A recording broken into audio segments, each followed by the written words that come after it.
નમસ્કાર વિદ્યાર્થી ભાઈઓ અને બહેનો. Shrimati R D Shah arts અને Shrimati V D Shah commerce college Dholka, હું આપ સૌનું હાર્દિક સ્વાગત કરું છું. Gujarati department BSM 5 subject Gujarati paper number 305 નંદ 32 સામળકૃત, સંપાદક કીર્તિદા શાહ, વાર્તાના સ્વરૂપ લક્ષણો અને વિશેષતાઓ પ્રસ્તુત કરતા નરેન્દ્ર કુમાર એ પટેલ. અભ્યાસક્રમની વાત આપણે અગાઉના વિડીયોમાં કર્યો છે, એટલે આ ભાગ બીજો છે, એટલે બહુ આપણે એમાં જતા નથી. ઝડપથી આપણે વિષય તરફ જઈ રહ્યા છીએ.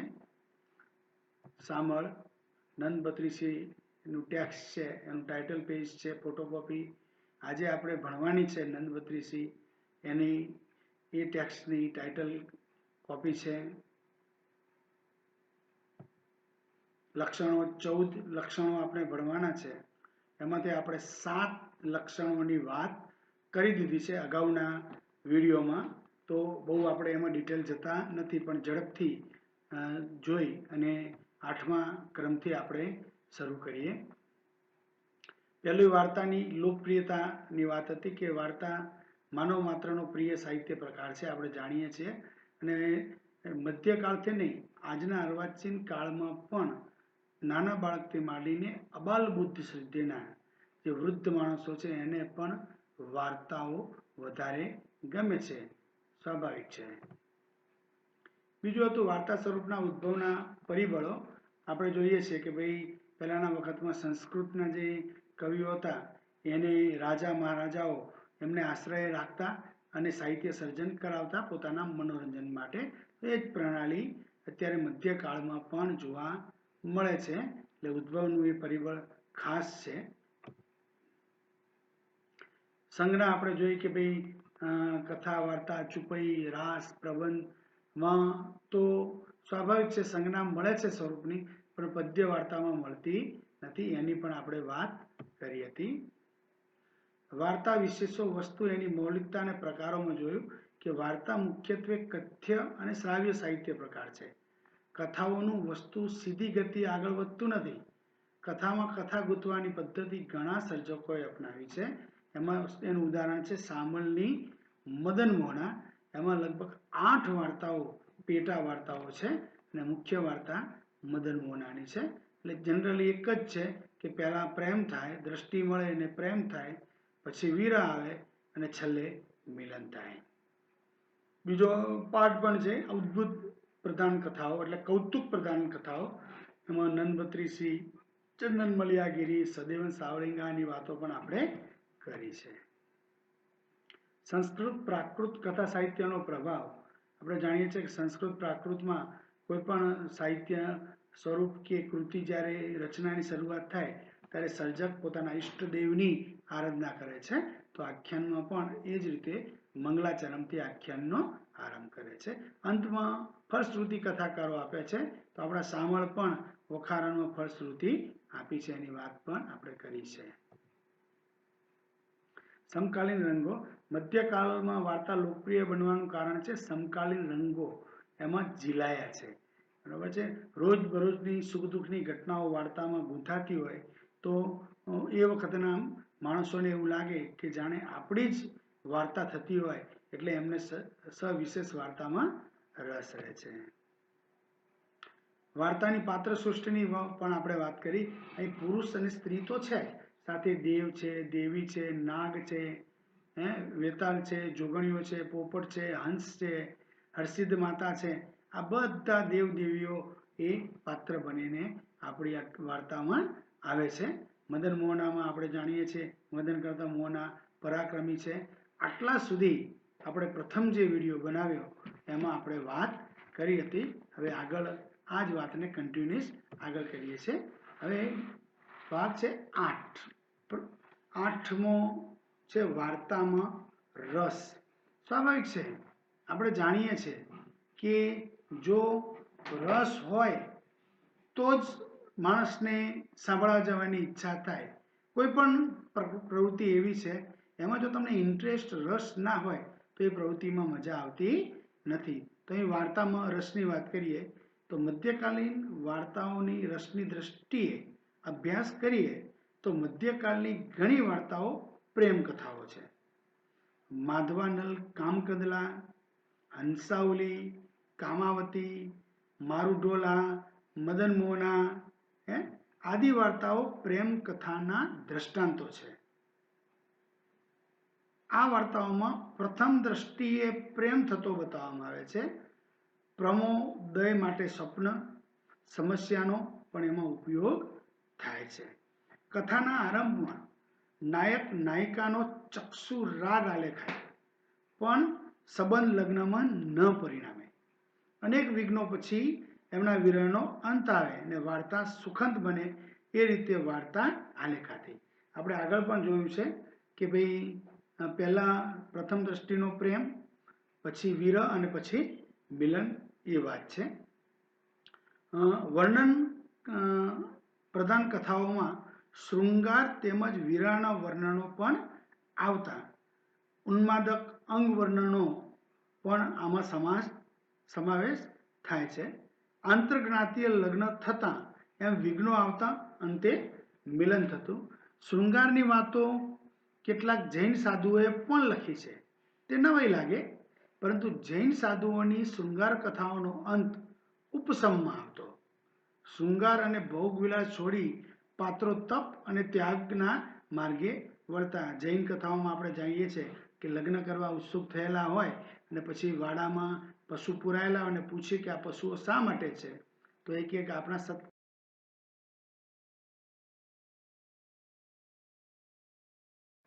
શૃંગાર ઉપરાંત વીર અને અદ્ભુત રસની પણ વાર્તાઓ મધ્યકાળમાં રચાઈ છે. સિંહાસન બત્રીસી, પંચદંડ જેવી વાર્તાઓમાં વીર રસ આલેખાયો છે. સાથે ચમત્કારોનો અદ્ભુત રસ પણ એમાં ગૂંથાયેલો છે. અદ્ભુત રસના આલેખનમાં મૃત સંજીવન, પરકાયા પ્રવેશ, પાતાલગમન જેવી ચમત્કૃતિનો ઉપયોગ વાર્તાકારોએ બહોળો હાથે કર્યો છે. આ ઉપરાંત હંસ, પોપટ જેવા તિર્યગ્નોનીના જીવો, પ્રેતો, વેતાળ વગેરે પણ આ વાર્તા સૃષ્ટિમાં કામ કરતા વર્ણવાયા છે. અસંભવિત લાગે એવી સૃષ્ટિ આ વાર્તાઓમાં આલેખાય છે. તે બધું માત્ર અદ્ભુત રસ માટે જ થયું છે. તત્કાલીન સમાજે આ અદ્ભુત રસથી ભરી સૃષ્ટિને મન ભરીને માણી છે. આપણે એ સમયના ભાવક બની રહીએ તો આ અદ્ભુત રસની અનુભૂતિ આપણે પણ કરી શકીએ. વાર્તામાં શૃંગાર, વીર, અદ્ભુત આવા રસોનો પ્રયોગ કરી અને એ વખતના સમયમાં વાર્તાકારોએ વાર્તાઓને રસમય બનાવી છે. નવો મુદ્દો છે વાર્તામાં વર્ણન. આપણે જાણીએ છીએ કે જેટલું વર્ણન સારું એટલી લોકપ્રિયતા વધારે. મધ્યકાલીન વાર્તા સાહિત્યમાં પર બીજી નોંધપાત્ર અસર પ્રાચીન વર્ણન પરંપરાની છે. જૈન અને જૈનેતર બંને વાર્તા સાહિત્યમાં એનું અનુસરણ થયું છે. નરપતિની નંદબત્રીસી, ગણપતિની માધવાનલ કામકંદલા વગેરે વર્ણપ્રધાન રચનાઓ તેના નિદર્શન રૂપ છે. એ રીતે વાર્તાઓમાં નગરોના, રાજાઓના, આદર્શ માનવીઓના, નાયક નાયિકા, વન ઉપવન, મોહ, રાજસભા, વસ્ત્રાભૂષણ, કેલી, ક્રીડાના વર્ણનો આવતા. આપણે જાણીએ છીએ કે સ્ત્રી વર્ણનની પણ પ્રણાલી પ્રાચીન કાળથી ચાલી આવી છે. એ પ્રણાલી મુજબ સ્ત્રીનું વર્ણન કરતા નાગ જેવી વેણી, અંબુજ જેવા નેત્રો, પોપટ જેવું નાક, દાડમની કળી જેવા દાંત વગેરે અચૂક જ હોય. એટલે એક પરિપાટીના વર્ણનો મધ્યકાળમાં દરેક કૃતિમાં આપણે જોવા મળે છે. એમાં આપણે જાણીએ છીએ કે સ્ત્રીના વર્ણનમાં તો આ પરિપાટી જ છે કે એમાંથી કોઈ વિશેષ જોતું નથી કે ભાઈ વેણી તો નાગ જેવી, નેત્રો તો અંબુજ જેવા, નાક તો પોપટ જેવું અને દાડમની કળી જેવા દાંત વગેરેની વાત છે. વાર્તામાં સમસ્યાઓ. મધ્યકાલીન કથા વાર્તા સાહિત્યનો ધ્યાનપાત્ર વિશેષ તેમાં આવતી સમસ્યાઓ જે મધ્યકાલીન લોકવાર્તા પ્રણાલિકાનું અનુસરણ છે. આ સમસ્યાઓ ક્યારેક તદ્દન સામાન્ય પ્રશ્ન રૂપે જ આવતી, ક્યારેક એ સામાન્ય અને બાલિશ શબ્દ રમત બની જતી. મદન મોહનામાં આવતી કેટલીક સમસ્યાઓ સામાન્ય છે, જેમ કે પહેલો અક્ષર પા અને બીજો, જેમ કે પહેલો અક્ષર પા અને ત્રીજો અક્ષર ડ, તો બીજો અક્ષર કયો? એ જ રીતે કે ભાઈ સામલની પાનની વાર્તામાં કાજલથી કાળું શું, દૂધથી ઉધળું શું વગેરે સમસ્યાઓ તેના નિદર્શનો છે. એમાં બુદ્ધિ ચાતુર્ય જ નથી જણાતું, એમાં બહુ બુદ્ધિ ચાતુર્ય જણાતું નથી. રૂટિન પ્રણાલી પ્રમાણે સમસ્યાઓ ત્યાં વપરાય છે. પરંતુ સામલની નંદ બત્રીસીમાં ધોબી અને રાજાના સંવાદમાં આવતી સમસ્યાઓ જુઓ. એમાં ધોબી અને રાજાની ચતુરાઈ દેખાય છે.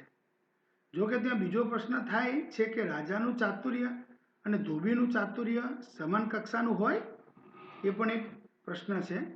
વાર્તાઓમાં સમસ્યાનો ઉપયોગ જુદી જુદી રીતે વાર્તાકાર કરતો. ક્યારેક એ સમય પસાર કરવા રજૂ થતી, ક્યાંક અન્ય પાત્રનું બુદ્ધિ ચાતુર્ય પ્રમાણમાં એનો ઉપયોગ થતો. નાયિકા નાયકની પસંદગી વખતે સમસ્યાઓના સામસામે ચાલતો દોર મધ્યકાલની ઘણી વાર્તાઓમાં જોવા મળે છે. સમસ્યાઓ સાહિત્યિક, ગાણિતિક, શબ્દ ચાતુર્યવાળી એમ વિવિધ પ્રકારની આવતી, જે પ્રજામાનસને જ્ઞાન સાથે ગમ્મત પીરસતી. વિદ્યાર્થી મિત્રો, એટલે અનંતરાય રાવલ નોંધે છે કે સમસ્યાબાજી મધ્યકાળનો બુદ્ધિવર્ધક વ્યાયામ જ નહીં, પરંતુ મનોરંજનનું એક લોકપ્રિય સાધન પણ હતી. બરાબર છે. આપણે જાણીએ છીએ કે નાના બાળકો બેઠા હોઈએ ત્યારે આપણે જે કોયડા કહીએ છીએ, આપણે પૂછતા હોઈએ અને બાળકોને મજા આવે, તો એ જ રીતે વાર્તાઓમાં સમસ્યાઓ આવે. વાર્તામાં જે નિરૂપિત પાત્રો છે એ એકબીજાને સમસ્યા પૂછે અને એકબીજાથી એના જવાબો લે. એ રીતે આખી પ્રણાલી પદ્ય વાર્તાઓમાં ચાલતી હોય છે. 11મો મુદ્દો છે વાર્તામાં સુભાષિતો. સમસ્યા જેવું આ વાર્તાનું બીજું નોંધપાત્ર લક્ષણ છે. તેમાં ઠેર ઠેર આવતા બોધક સુભાષિતો અને નીતિ ઉપદેશ છે. વાર્તા તો હોય જ, સમસ્યાઓ હોય, પણ એમાં ઉપદેશ પણ હોય. બરાબર છે. આપણે જનરલી કહીએ કે ભાઈ ચલો રામાયણ વાંચી તો હવે રામ જેવું વર્તવું જોઈએ. બરાબર છે. આ કથા સાંભળીને આપણે નક્કી કરીએ કે આપણે જીવનમાં સારું કામ કરવું જોઈએ. આ બધા ઉદ્દેશો છે, ઉપદેશ છે. એ પણ એ વખતમાં આવતા. સામનની નંદ બત્રીસીમાં પ્રધાન વેલોચન ગ્રહયોગનો બાદ કાઢી 2-3 દિવસ પછી ઘોડા ખરીદવા કચ્છ જવાનું કહે છે. ત્યારે ખરા સેવકની ફરજ ઉપર રાજા તેને પ્રવચન સંભળાવે છે. એનો જવાબ પ્રધાન એવા સુભાષિતમાં આપે છે.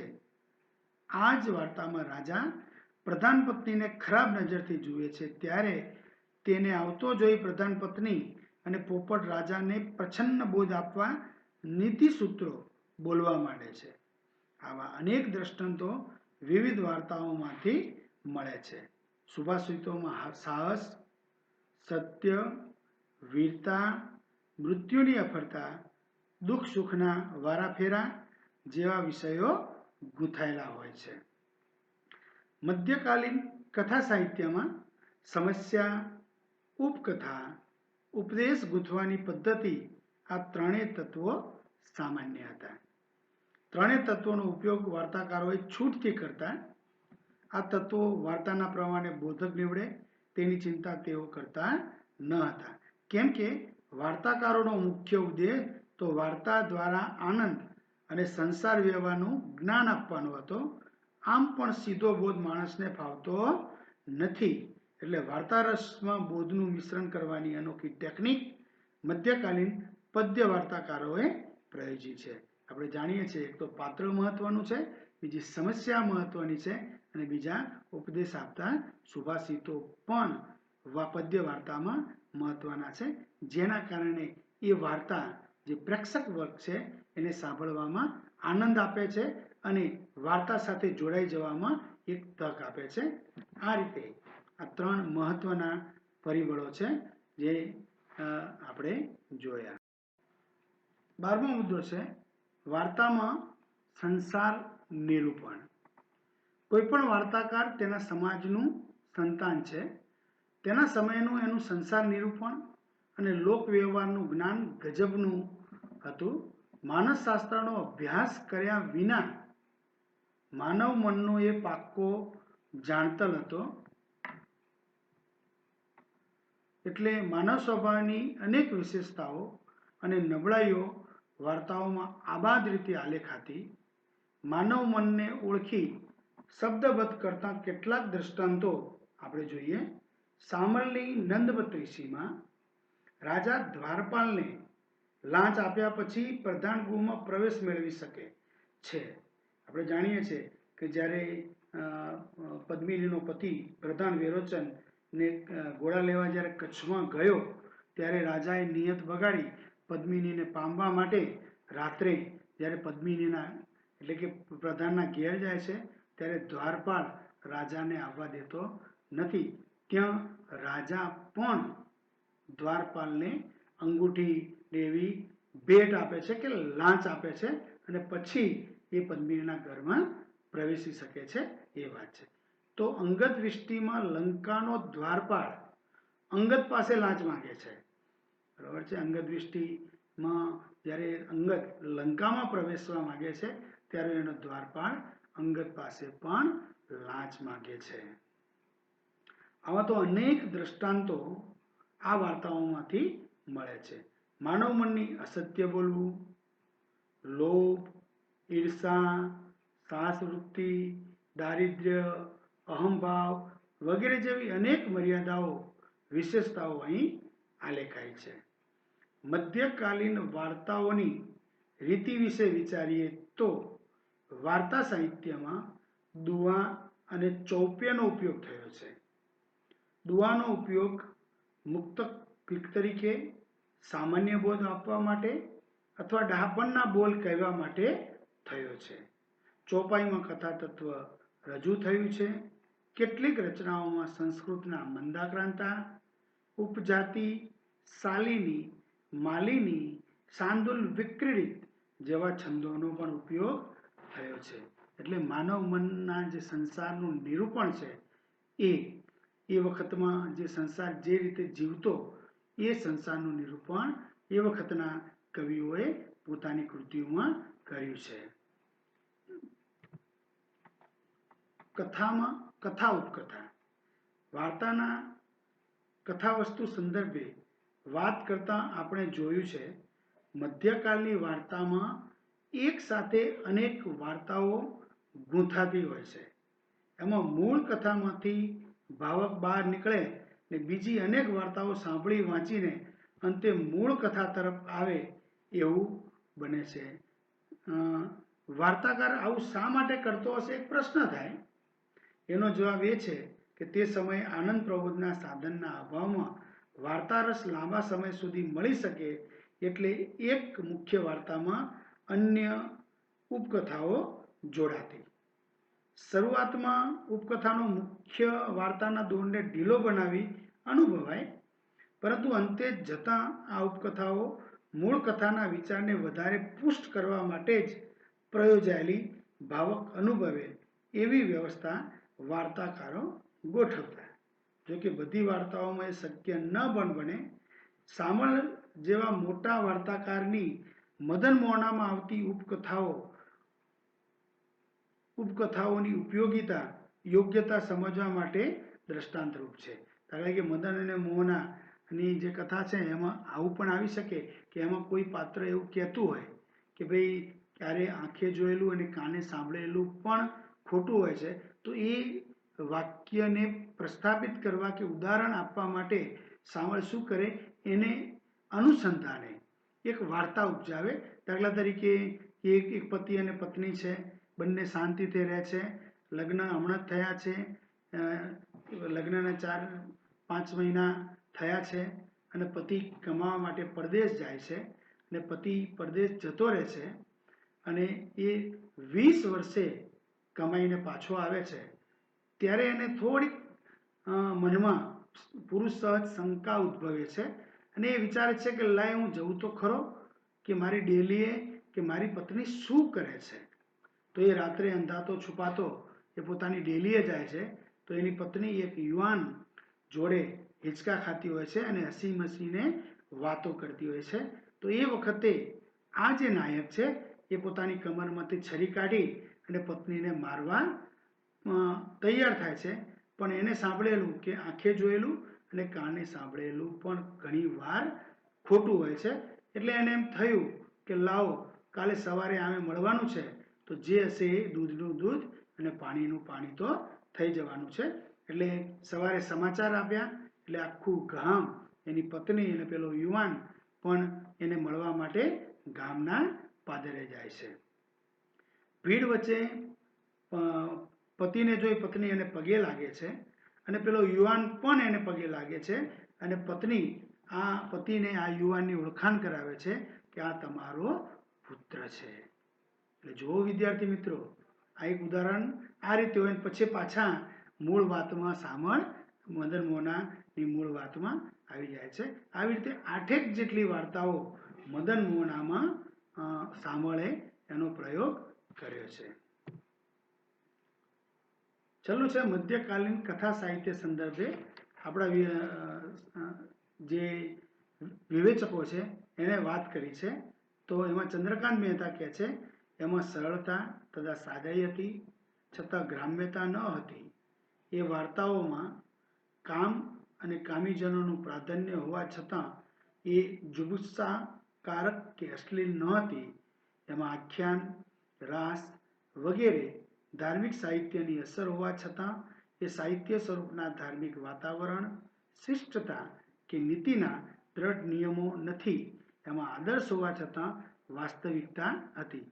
એમાં જનતા જે જીવન જીવતી અને જે જીવન જીવવા માંગતી તે બંનેનું પ્રતિબિંબ હતું.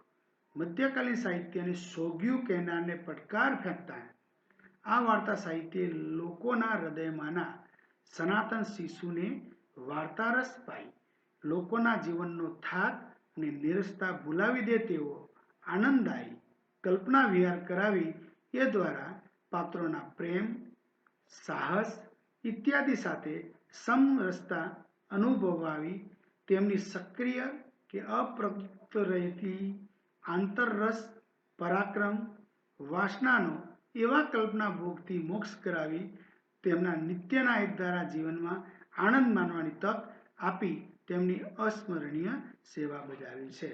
જે આપણા સામળે પદ્ય વાર્તામાં જે સેવા બજાવી છે એને ચંદ્રકાંત મહેતા એના આ શબ્દોમાં બિરદાવે છે કે એ વખતે આપણી પાસે કે મધ્યકાળમાં લોકો પાસે આનંદ પ્રમોદનું કોઈ સાધન ન હતું, કોઈ ચલચિત્ર ન હતા, ટેપ ન હતી, રેકોર્ડર ન હતી. જીવન બસ મળ્યું છે, આ જન્મ મનુષ્ય અવતાર મળ્યો છે, સારા કર્મ કરો, આવતા ભવનું બાથું બાંધો. એનાથી ઉપર જીવનમાં કોઈ લક્ષ્ય હતું નહીં. અને એવા આ જીવનમાં થોડું ઘણું પણ મનોરંજન જો કોઈ પીરસી શકે તો એ પ્રજા કોઈ થોડોક આનંદ પ્રમોદ કરી શકે. એટલે એ સમયગાળામાં આપણા સામળ કવિએ આવી પદ્ય વાર્તાઓ યોજી અને લોકોને મનોરંજન આપવાનું કામ કર્યું છે. એ રીતે સામળનું પ્રદાન મધ્યકાલીન ગુજરાતી સાહિત્યમાં પદ્ય વાર્તામાં અસ્મરણીય છે. એના જેવું પ્રદાન બીજા કોઈ લેખકે કર્યું નથી. એટલે આ રીતે આપણે એના પ્રવાહોની વાત કરીએ છીએ. ફરી એકવાર આપણે જે 14 મુદ્દા છે એનો એકદમ ટૂંકમાં પરિચય આપણે મેળવી લઈએ. પહેલાં આપણે 14 મુદ્દાઓ જોઈ લઈએ સ્ક્રીન ઉપર અને પછી ઝડપથી આપણે એ મુદ્દાઓમાં શું ભણ્યા એની વાત પણ ઝડપથી કરી લઈએ. વિદ્યાર્થી મિત્રો, જોઈએ વાર્તાની લોકપ્રિયતા, વાર્તા સ્વરૂપના ઉદ્ભવ પરિબળો, પદ્ય વાર્તા સંજ્ઞા, વાર્તા વિશેષો, વસ્તુ, એની મૌલિકતા અને પ્રકારો, સંસ્કૃત પ્રાકૃત કથા સાહિત્યનો પ્રભાવ, સમકાલીન રંગો, વાર્તાની પાત્ર સૃષ્ટિ, વાર્તામાં રસ, વાર્તામાં વર્ણન, વાર્તામાં સમસ્યાઓ, વાર્તામાં સુભાષિતો, વાર્તામાં સંસાર નિરૂપણ, કથામાં કથા ઉપકથા મધ્યકાલીન કથા સાહિત્ય સંદર્ભે. આપણે પહેલું જોયું કે વાર્તાની લોકપ્રિયતા. આપણે જાણીએ છીએ કે એ પણ વાત કરી કે નાના બાળકથી માંડી અને વડીલ વૃદ્ધ સુધી કોઈ પણ વ્યક્તિને વાર્તા વાંચવી ગમે છે કે વાર્તા સાંભળવી ગમે છે. એટલે સ્વાભાવિક છે કે વાર્તા એ દરેકના લોકપ્રિય સાહિત્ય પ્રકાર છે. મધ્યકાળમાં મનોરંજન માટે આજના જેમ ચલચિત્રો કે નાટકો હતા નહીં. એ સ્વાભાવિક છે કે વાર્તાથી જ લોકો મનોરંજન કરતા. ઉદ્ભવને માટે પરિબળો કે પહેલામાં સંસ્કૃત સાહિત્યમાં આપણે જાણીએ છીએ કે સંસ્કૃત કવિઓને આશ્રયદાતાઓ આશ્રય આપી અને પોતાના મનોરંજન માટે લખાવતા. તો સંસ્કૃતની આ પ્રણાલી મધ્યકાળના ગુજરાતી આપણા વાર્તાકારોમાં છે. આપણા સામલને આપણે જાણીએ છીએ કે સિંહોજના રખીદાસે એમને આશ્રય આપ્યો હતો અને ત્યાં જ સામળે પદ્ય વાર્તાઓ લખી હતી અને નામ મેળવ્યું હતું. બીજું એક કારણ છે કે ભાઈ એ વખતમાં જે ઉચ્ચ આદર્શો હતા, રામ જેવું જીવન, એક પત્નીત્વ, એ લોકોને બહુ ગમતું અને થોડા ભારે પડતા. એટલે પ્રજા જે રીતે જીવન જીવે છે એ રીતે એમને જીવન જીવવું હોય તો એવી વાર્તાઓના પાત્રો વધારે એમને ગમતા. એની વાત પણ કરી. સંજ્ઞા આપણે જાણી કે કથા, વાર્તા, ચુપઈ, રાસ, પ્રબંધના નામે સ્વરૂપ સંજ્ઞાઓ છે, પણ પદ્ય વાર્તાની કોઈ સ્વરૂપ સંજ્ઞા મળતી નથી. અને પણ સામળે આ સ્વરૂપમાં સફળતાપૂર્વક કામ કર્યું છે, એમાં કોઈ મિનમેખ નથી. વાર્તા વિશે વસ્તુ વિશે વાત કરી કે આપણે જાણીએ છીએ કે વાર્તા મુખ્યત્વે કથ્ય શ્રાવ્ય સાહિત્ય પ્રકાર છે અને કથામાં કથા ગૂંથવાની પદ્ધતિ એ મદન મોહનામાં સામળે દાખવી છે. આપણે ટૂંકી વાર્તા પણ એમાં લીધી. અને સાથે બીજું કે પ્રેમ કથા ખરી, પણ એમાં નક્કી છે કે પ્રથમ દ્રષ્ટિથી પ્રેમ થાય, પછી વિરહ આવે અને છેલ્લે પાછું મિલન થાય. પ્રેમ કથાનો બીજો વિભાગ આવે કૌતુક પ્રધાન કથાઓ. બરાબર છે. લોકોને અદ્ભુત રસ ગમતો, કૌતુક પ્રિય છે પ્રજા, એમને ગમતા. એની વાત પણ આપણે નંદ બત્રીસની વિગતે વાત કરી હતી. સંસ્કૃત પ્રાકૃત કથા સાહિત્યનો પ્રભાવ જાણીએ છીએ કે સંસ્કૃત પ્રાકૃતમાં જેમ કથા સાહિત્ય કે જૈનોના પ્રબળ પ્રભાવ છે, સંસ્કૃતમાં ઈષ્ટદેવની સ્તુતિ આખ્યાનમાં એ જ રીતે મંગલાચરણ થાય. બરોબર છે. સામળમાં ઓખારણના અંતે ફલશ્રુતિ પણ આપે છે કે વાંચશે અને દુઃખ જશે. પદ્માવતીમાં લક્ષ્મી મળવાની લાલચ પણ આપે છે કથાકાર સામળ. બરોબર છે.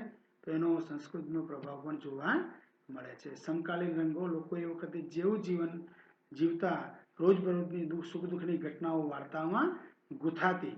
બરાબર છે. એટલે લોકપ્રિય બનવાનું કારણ આ પણ એક છે.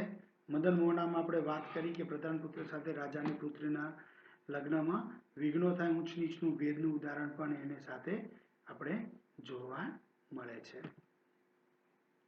વાર્તાની પાત્ર સૃષ્ટિ આપણે જાણીએ છીએ કે અહીંયા પુરુષ ને સ્ત્રી જ નહીં, પણ સાથે સાથે બીજા અન્ય ગૌણેતર પાત્રો પણ, માનવ પાત્રો પણ, માનવેતર પાત્રો પણ આવતા. દાખલા જોગણીઓ, વેતાલ, પોપટ, નાગ, હંસ, હરસિદ્ધિ માતા, આ બધા પાત્રો બનીને પણ આવે છે.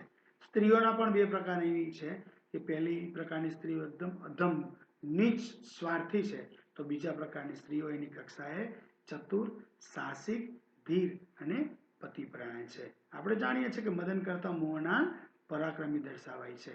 એટલે પદ્ય વાર્તાના સામળની પદ્ય વાર્તામાં સ્ત્રી પાત્રો પુરુષ પાત્રો કરતા બહુ પ્રભાવશાળી છે. મધ્યકાળ વાર્તામાં રસ આપણે જાણીએ છીએ મુખ્યત્વે મધ્યકાળની વાર્તાઓ પ્રેમ કથાઓ છે. એટલે સ્વાભાવિક છે કે પહેલું મિલન, પછી વિરહ આવે અને પછી અંત આવે. એટલે શૃંગાર, વિરહ, વીર અને અદ્ભુત રસની સવિશેષ વાર્તાઓ આપણે મળે છે. એટલે શૃંગાર, વિરહ અને વીર અને અદ્ભુત રસના વાર્તાઓ આપણે મળે છે. વાર્તાઓમાં સાહિત્ય પર પ્રાચીન પરંપરા છે. એ જ વાર્તાઓના નગરોના વર્ણન, રાજાઓના વર્ણન, આદર્શ વાણીઓના નાયક, નાયિકા, વન, ઉપવન, કેલીઓના વર્ણનો બધા પરિપાટી જેવા.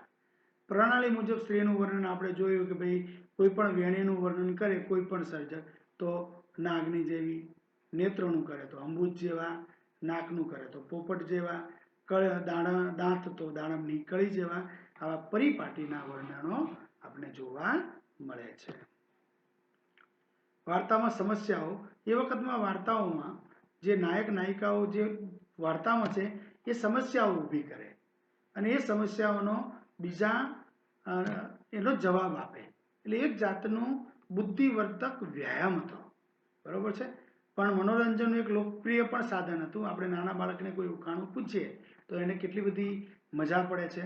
તો એ વખતે મનોરંજન તો હતું નહીં, એટલે આવા સમસ્યાઓ દ્વારા કથાકાર લોકો આગળ સમસ્યા મૂકે અને એનું સમાધાન પણ એમની જોડે કરાવે. એ વાર્તામાં જે નાયક નાયિકા છે એમની પાસે કરાવે છે. સુભાષિતો, કોઈ આપણે જાણીએ છીએ કે સાહસનું, સત્યનું, વીરતાનું, મૃત્યુની અફરતા, સુખ દુઃખના વારાફેરા જેવા વિષયો ઉપર ઘણા સુભાષિતો આપણને મળે છે. નંદવત્રી વિદ્યાર્થી મિત્રો આપણે ભણીશું ત્યારે આવા સુભાષિતોનો પણ અભ્યાસ આપણે કરવાનો છે. એ ખાસ તમે તૈયારી રાખજો. સંસાર નિરૂપણ, એ વખતમાં જે સંસાર હતું એ સંસારનું ગજબનું નિરૂપણ એ વખતના વાર્તાકારોમાં છે. નંદવત્રીસિંહમાં રાજા લાંચ આપે, અંગદ વૃષ્ટિમાં પણ લાંચ માગવામાં આવે, દુઆ, મુક્તકનો ઉપયોગ, ચોપાઈનો ઉપયોગ થાય, મંદાક્રાંતા, ઉપજાતિ, શાલિની જેવા છંદોનો પણ ઉપયોગ થાય. આ બધું સંસાર નિરૂપણ માટેનું છે. કથા ઉપકથા, એ આપણે જાણીએ છીએ કે એ વખત મનોરંજનના સાધન નહીં, એટલે કથાકારને જેટલી વાર્તા વધારે ચાલે એટલો લોકોને વધારે રસ પડે. એટલે મદન મોહના જેવી વાર્તાઓમાં તો 8 ઉપકથાઓ પણ સાંભળે વણી લીધી છે અને પાછા મૂળ કથામાં આવી જાય છે. અને છેલ્લે આપણે ચંદ્રકાંત મહેતાએ જે કીધું કે ભાઈ જે હોય એ મધ્યકાલના પદ્ય વાર્તા સાહિત્યમાં સામાળે બરોબર પોષ્યું છે અને એ સમયમાં લોકોને મનોરંજન અર્થે રખાયેલું આ સાહિત્ય લોકપ્રિય છે. આ રીતે મિત્રો આપણને આ પ્રશ્નનો વિગતે ખ્યાલ આવે છે. સૌ વિદ્યાર્થી મિત્રોનો ખૂબ ખૂબ